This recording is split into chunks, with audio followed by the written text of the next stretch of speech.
Hi everyone, my name is Bridget and I'm so excited to be here with you today. Today we're going to be talking about how to heal the collective by healing the collective consciousness. All right, it's a really big one. There's actually so much to this. So today we're going to just be getting into how to tune into what, say, is influencing you in the collective consciousness, which might be holding you back on a personal level, and how when you change as an individual and have certain shifts and new perspectives can actually bring healing to the collective. It's this ebb and flow movement that we can work with to make big changes in our own personal lives and in humanity as a whole. So I'm really excited about this. This has been coming through so strong, and so I'm so excited to share some of these things. So the first thing to understand is that we are influenced by many different things, right? We're influenced, say, by past lives, our trauma, our ancestors, different influences, right? And one of them is collective consciousness, which in a more focused setting is a certain cultural narrative. So there's the human collective consciousness. That's big, right? That's a big energy, okay? And so I think that's where we get a little bit overwhelmed, and how are we going to change humanity? And I think kind of taking a step back to the areas in which are actually having the most influence on us, and that we have the most ability to work with and understand, which is through the form of our mini soul groups and also our tribal soul groups. So each culture has a different folk soul, a different actual archangel assigned to its energy. And I don't know if you've felt this, but besides the one that you're born to, there's probably another one, a different culture that you just feel super drawn to. For me, it's the Celtic lineage. I am a part of that folk soul. I have been in many other lives, and it's just so strong that it just lights me up and I feel such a connection to it. So you might feel this maybe with, say, Japan or Asia or Latin America, or a place that you're maybe not even from. So that is kind of a different energy, but just to understand that connection. And oftentimes, funny enough, the folk soul that we're born into in this life, we don't actually necessarily resonate with, if you know what I mean. And so there can be a certain energetic collective consciousness to certain religious groups, right? Certain collective cultural groups, different races, different city locations. So there's many different groups that you may belong to, but usually there's a primary one or two, and so that's what we're going to be focusing on right now. So first and foremost, if you are a part of a certain collective consciousness, that means that the thoughts, the feelings, the motivations, the inspirations, the values, all have an impact on you. And you probably think and believe in a certain way like that group, because you're a part of it. And one of the things that is so incredibly beautiful about humans is that we think as groups, like that we are connective tribal beings, which is actually incredibly beautiful. And I think because things have gotten quite chaotic in the world, and we might not belong or feel belonging or agree with a lot of the things, say, of our cultural group that we're a part of, or other groups, we've just kind of shoved away the whole thing altogether. But really, when we come back into connection and into communion, it naturally heals us. It naturally balances our nervous system and brings through all different kinds of magical healing. So as an example, in the True Tribe last year that has now become the Soul Light Collective, we came together as a group, and the intention is to utilize the group energy to heal and to come back into connection with each other. And literally, just by being a part of the group and following these different exercises, the different people in the group had profound changes, such as overcoming addiction, anxiety, loneliness, like these kinds of energies, literally just by being a part of a healed collective. Because that's one of the reasons I feel that we have a lot of different, say, issues in our lives, such as the ones that I just named, and so many different more, such as like a lack of passion or motivation or these different feelings we experience, is because we're not in natural balance. We may have, say, the internet and be more connected than ever, but yet we are very separate. And are we really having deep, meaningful connection and conversation? And for the most part, no. Like, relationships have actually become more surfacey or harder to, connect with. And so just by coming back together in true communion, a lot can be healed and solved. The doors to my membership close this week, so if you want to be a part of this round of it, you're welcome and invited. The link is below if you're interested in that. So working on this on your own, one of the things you can begin to notice so that you can remove some of those negative patterns, which then creates room for positive connection and positive communion with collective energy in your own life, is to start to witness the negative patterns of the collective you're a part of, which is actually easier than witnessing your own issues sometimes. So it could be that this collective, this culture has this certain kind of negative perspective and judgment towards other people, right? We can go down, say, like the evangelical Christian category, since that was the culture that, say, I grew up in. And there were the feelings and experience of guilt, of shame, of judgment, of being bad for just existing, like those kinds of programs. And as a kid, I'm like, I didn't do anything. I was just born. Like, why is this coming up? And so we can begin to witness those kinds of things. On more of, say, a surface level, when you go to certain locations which have then a collective consciousness, you can also get influenced, right? Another example that's, say, more on like a surface level of how these collective consciousness can influence you is an example of when I, say, go to LA after I haven't been there in a long time, and all of a sudden there's this creative pulse of inspiration, and there's also this like sexual energy that just kind of starts to emerge, which is very unique to Los Angeles, and I start craving kombucha. Whereas if I'm, say, in the Midwest or going to the town of Prescott or something, I all of a sudden start kind of craving like chocolate milk, dairy, and maybe burger and fries, even though I've like had that once in my life. And so literally the food that the people are eating, the beliefs, the feelings, the tendencies start to become a current, a momentum of then what you experience, which is pretty freaking interesting. And so I just ask you to begin to tune into the things that maybe that your location, your cultural narrative and folk soul have as a part of it, so that then you can start to untether yourself from it and not be under the kind of influence and the gravity and the momentum of that energy. Now, when you are in a collective energy like that, it has momentum to it, and so you're kind of working against the grain, to be honest, if you're wanting to go in the other direction. And I give a lot of credit to those that are like, I'm gonna be the pillar of light in this country or in this city. Like that's super powerful, and that's one role that you can definitely take. For me, there's certain places such as Sedona and certain sacred sites like Hawaii and Shasta that actually have no collective energy field. They might have like a slight one if you're, say, like in the city that then starts to create one, right? But generally that place it's clean. And so in that space, it's the preconception of the collective thought.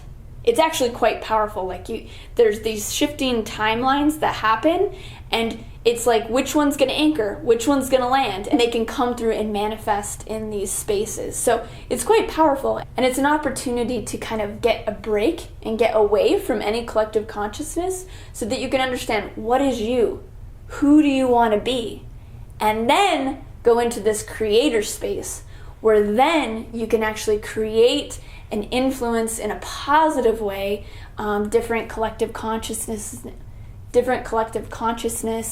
and influence different folk soul groups and actually work with those collective energies. Now, this is a very advanced subject, and I know that you guys are ready for it because I know you guys have been doing a lot of individual work. And what happens after that is this greater collective work. And it's one of those things that you really can't do a lot of good for the collective until you're healed, but understanding and working in the collective frame can give a lot of insights to help heal you. And so it's this interesting intertwine, because as we think about coming back together, one of the things that's so profound that happens, and one of the reasons that humanity has become so disjointed, is that in the old days, the collective consciousnesses were quite small, right? There weren't 10 million people in one location in this hive mind. There were, 10 to 120. That was the normal size of a tribal group. And in the tribal group, what happened is that there was accountability and responsibility because everyone knew each other. And so that can create an amazing availability to witness each other and to be accountable for who you are so that you stay balanced, right? And in modern life, what's happened often is that we become isolated and don't have, say, relationships, so we don't have any reflections of accountability or those moments where we're off. Do you know what I mean? So Jordan Peterson talks about this, where he encourages, say, romantic relationships, because if you're not in certain relationships that have a level of depth, no one can keep you in check. And then this happens and you become a little crazy, or you don't know if you're off or on. And so one of the things of being a part of an individual healthy relationship or a really nice group of people is that you can check yourself and then return back to balance through the reflections of the group. And this is what we used to do in the tribal times. And this has gotten lost in many ways in these bigger collective fields where it's just mass chaos and everyone's kind of judging each other, and it's really intense. And so honestly, that's why I put together the Soul Light Collective, so that there could be a healed template of humanity where we're all working on our stuff, we're all accountable, but we're all in this really supportive, loving space, kind of letting go of all the crap and encouraging the beauty, so that that natural organization of love and rhythm can take place. And so that's what I have felt is so important, actually more important than me helping one-on-one, say, clients, is this collective connective imprint that we need to get back. So another thing that you can do is to connect in with the understanding, the openness to perceive other perspectives and to let them be valid. Because the thing is, as we then merge, say, these folk souls and these different collective fields of location, right now it's just like, it's not working very well. And that's because we're going to have different points of view. We're going to have different values. That's just the way that it is, because humanity is unique. It's different. It has lots of different perspectives. And so letting that be okay is very important. And so as these certain times come up where we get even more scattered or disjointed on political or gender or this or that or this, it's like, actually we need to just understand and love each other for what perspectives each other hold. So a practice that I like for this, in working with kind of other groups that are just foreign, is to take a look in and to understand from their perspectives. So I am often caught watching movies or different documentaries from different cultures, different kinds of perspectives, from all around the world. And so I'll go through different phases where I'll literally watch like the Armenian genocide, and I'll watch like the Cambodian genocide, and I'll understand like the darkness and like why these different cultural groups or military factions like do what they do, and just like try and understand, right? And use my empathic abilities to do that.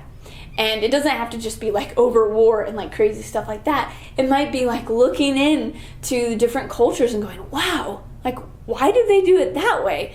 And that's cool. I can see why that would be helpful, or to understand people from different perspectives, right? Whether that's from a different race, whether that's from a different religion, whether that's from just a different perspective altogether, and a different way of living, like on Earth, and just really starting to open our spectrum. And I was thinking about this because I just got my passport renewed, and I don't know the exact numbers, but it's very low, the amount of people that have passports in America. It's something very low. And in that moment, I was like, whoa, like if they don't have a passport, that means they haven't even been to Mexico. And if people haven't been to Mexico, like how are they supposed to understand the other aspects of the world? And if they don't understand the other aspects of humanity and these different cultures, then how can we see our unity and see the value that we have to share with each other. And this is something that is just, I mean, I love uniqueness, and I seek it out, and that's why I'm a world traveler and have been since I was a teenager. And so even if you can't travel, it's just that idea of tapping in and letting other perspectives come in, and noticing too, because the actual New Age spiritual world, so most of you guys watching this that are a part of that actual soul group and that folk soul energy, we have a certain perspective. But that doesn't mean that it's the only one, and it doesn't mean that it's perfectly right by any means. And so being able to look through the lens of other perspectives is absolutely healing and can bridge these disjointed aspects of humanity happening, as there's just so much information out there and kind of chaos right now in the collective and in the world. So there's a lot there. There's a lot more to this conversation. If you have any suggestions or any perspectives, please comment below. I would love to hear them. This has been very up for me. Just exploring the subject. So vast, so powerful, right? So powerful. And so to kind of close and summarize this, it would be to look at yourself and to look at the different cultural narratives that you're a part of, the different folk souls that you're a part of, understand the beauty, the uniqueness that they have, and the not so good aspects that you can also let go of. Notice what aspects of various collectives that you want to introduce into your own experience. You're like, that looks good. Oh, yeah, I like some of that, right? So what you can create to create your own uniqueness that's an expression of you. And then, of course, to look at all the vast perspectives of the world in general so that we can create true unity and bridge these different energies. And then make sure to connect yourself in some form with a healed group and healed, intimate, or deep relationships in your life, so that you can get reflections, so you stay balanced, on track, so that you get new inspiration and you can really go deep into yourself and feel true communion and connection with with other people, and with other groups of people. And so whatever form that inspires you, please do that. And absolutely, online stuff is fantastic, and you know that I'm such a big advocate of doing things in person, which is why I literally do retreats and go around the world so that I can, drag people out of their houses, in the Netherlands and say, all right, guys, I'm here, so now you guys can connect. I'm like, okay, fine, I'll be the human bridge in the physical to help do that, because that's how important it is for us to just come back into balance. Just come back to our natural selves. So whatever form that takes, I really encourage you to have courage to go towards this and to expand and to develop in this area, because it's very healthy and very healing. So I encourage you to play with all of this energy. If you do want to be a part of the collective that I created, you're absolutely invited. It's already super fun, super connective, full of all kinds of powerful transformational exercises. So you're invited to that, so you can click the link below to check that out. And thank you guys so much for watching. And I'm going to be doing 2 videos a week now while I'm not traveling, and so look forward to that every Tuesday and Thursday. If you like videos like this, I really appreciate those likes, and please subscribe, hit that bell button so that you get notifications every time I do new videos. And be sure to check me out on Instagram, and I will see you soon with another video.